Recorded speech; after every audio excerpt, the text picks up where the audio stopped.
So, publication ethics. Now, you'll be told, I'm sure, as part of the research program about research ethics, and publication ethics is kind of an extension of that. There's lots of do's and don'ts.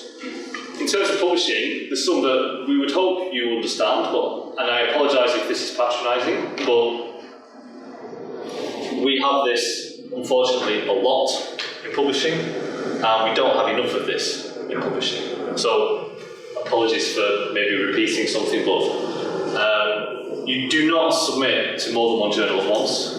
Frustrating as it is to have to wait a year for an answer, you don't do that. You will get found out, and it can be quite damaging to your academic career.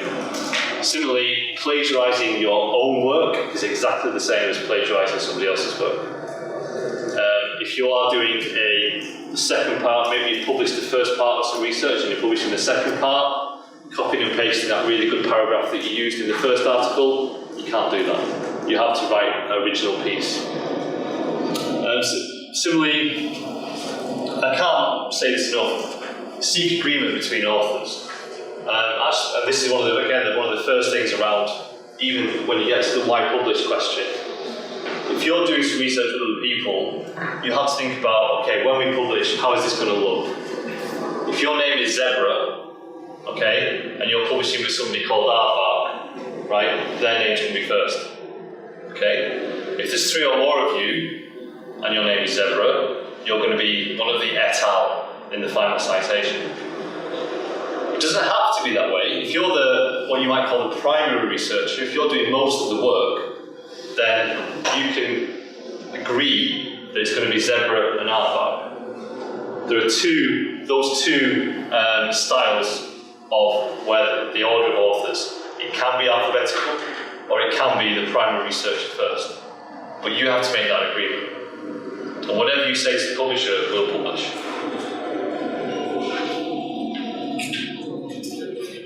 So plagiarism, I mentioned it there. I would say that in the last couple of years, touching wood, it seems to have died down a bit at Emerald at any rate.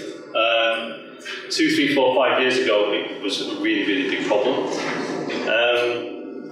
To be perfectly honest, ultimately, it's a stupid thing to do, okay?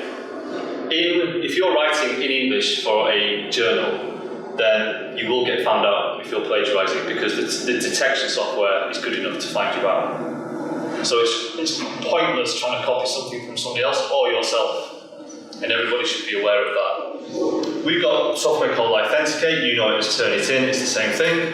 We've got Google, you can actually do intelligent searches on Google to find it out. So it's very, very easy to find out, and people are aware of it, and there are numerous careers that have been destroyed because people have plagiarised them. So don't attempt it.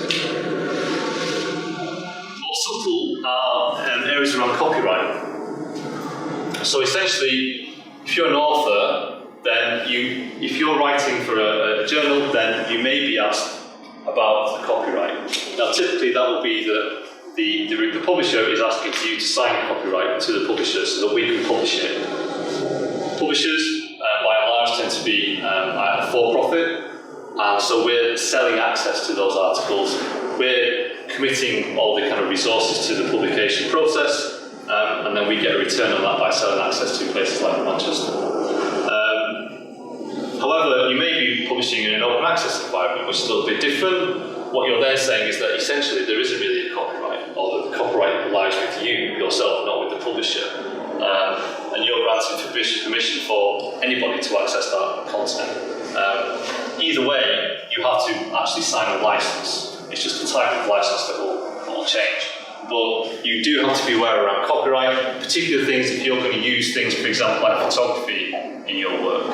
There's actually very strict guidelines around what you can use. So a typical thing is, for example, if you're doing a research about Starbucks, if you want to take a picture of Starbucks, you have to be careful. Even if you take a picture with lots of other things in the picture, if Starbucks is in the centre, Starbucks owns the trademark and the license to pretty much everything in Starbucks. And by taking a picture of Starbucks, even the cup, you're using the brand, and therefore you might get pulled up by Starbucks. So you have to be very, very careful that you're not transgressing any of that. And there's been some very kind of famous cases over the years about, usually it always seems to be German finance ministers or something who have been found out subsequently that they plagiarised their work.